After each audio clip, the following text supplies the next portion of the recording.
Hi, I'm Simon. This is our factory. I'm going to show you what we are doing now.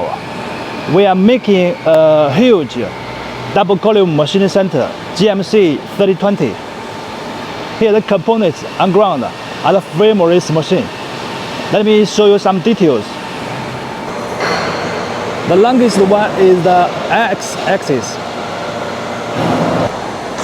This is Y. This one and this one is Z-axis.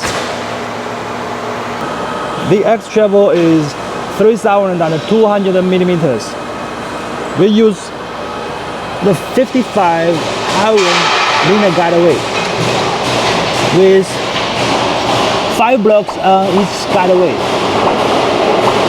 Taiwan is made in Taiwan. Its quality is very good.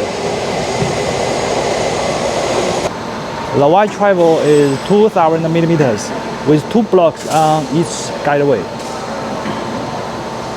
The travel is 1,000 millimeters. It's hard track.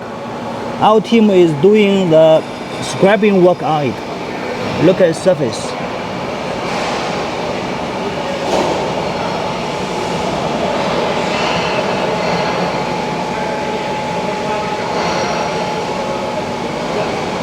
We are going to deliver this machine before July 20th. So in the next 20 days, our team will give it all to finish this work. And if you need a vertical machining center or a double column machining center or a tipping machining center, you can message me. We are the factory. We can customize for you. And we ship worldwide. Thank you for watching. I'm Simon.